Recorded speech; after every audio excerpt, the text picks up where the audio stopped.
Magambag ka naman sa bigas. Huwag kang lamon ng lamon. Ubos na po yung pera ko, Tito.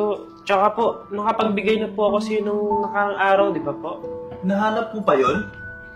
Wala na yun. Ubos na yun.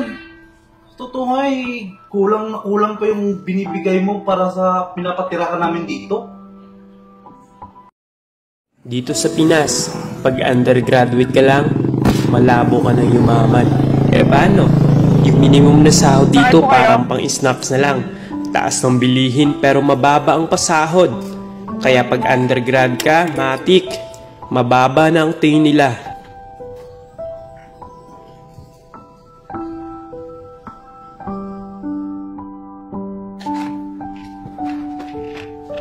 Sarap naman. Ano ba? Siyempre naman. Ang sarap mo. Magandang hapon po, Chang Chong. Dito na pala yung pick-up driver mo na pamangkin. Arkay, magsaing ka na nga.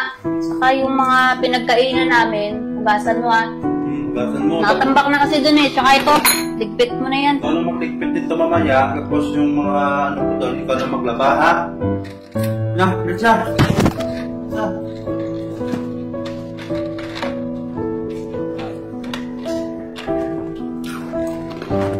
Sarap mo. Sarap ng buhay natin. Ako si RK. Wala na akong mga magulang. Nakikitira lang din ako sa tiyuhin at tiyahin ko. Hindi rin ako nakapag-aral. At sa bahay na to, ako ang dakilang utusan.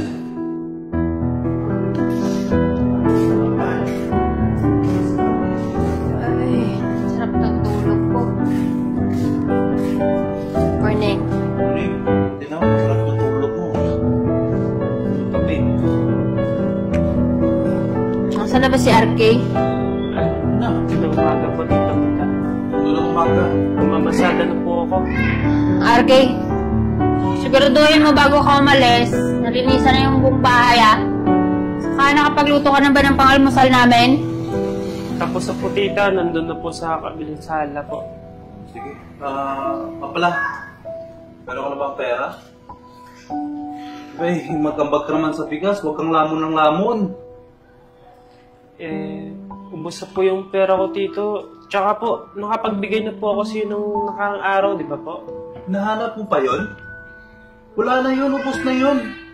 Totoo nga kulang na kulang pa yung binibigay mo para sa pinapatirahan namin dito. Sige na, sumasada ka na dun. Balik mo, magbigay ka agad ha.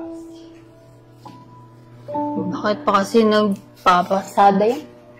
Kakarampot lang naman yung kinikita. Tipla ka ng kape mo doon. Uy, Tol! Di ka mo na nagsabi, bibisita ka pala. Maraming lalim na iniisip mo dyan, Laan ko. Babayan, Tol, no? Hindi, Tol. May iniisip lang ako. Ano nga, kung hindi babae yung iniisip mo, Tol, baka lalaki naman yan. Tama ka, Tol. Lalaki nga. Huwag mo sabihin, Tol, bakla ka, Tol. Sabi pa tayo natulog kagabi, Tama eh. Isang lalaki at isang babae. Tiyuhin at tiyahin ko. Pare, ang hirap pag walang maayos sa trabaho, no? Baba ng tingin ng tao sa'yo. Sa bahay, parang katulong na ako dun. Yung maliit na respeto, hindi ko naramdaman sa kanila yon. Kaya gusto kong magsikap. Paano kaya kung magnegosyo na lang ako? Okay lang yan, Tol. Pero yung tanong, anong negosyo yan? Baka titinda ka ng bato, Pabigat yan, Tol. Sako-sako bintahan dyan. Okay, hindi. Basta, nag-iisip ako. Hanap ko ng paraan. Sige, goods yan, Tol. Lahat gagawin ko para umangat sa buhay. Diskarte lang. Dahil oo, undergraduate ako. Pero may pangarap ako. Pagod at paghihirap ay titiisin dahil undergraduate nga ako. Pero may pangarap ako. Nabibili kung gusto ko.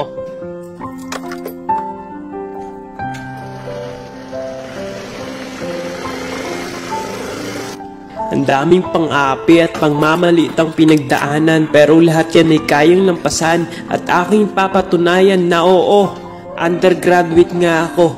Pero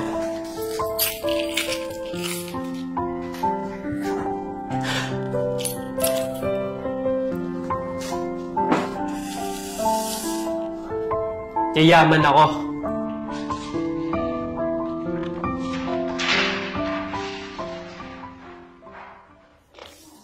Hoy, RK!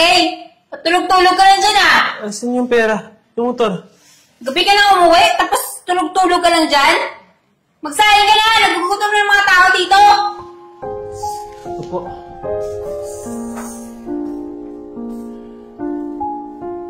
Nag-init lang pala.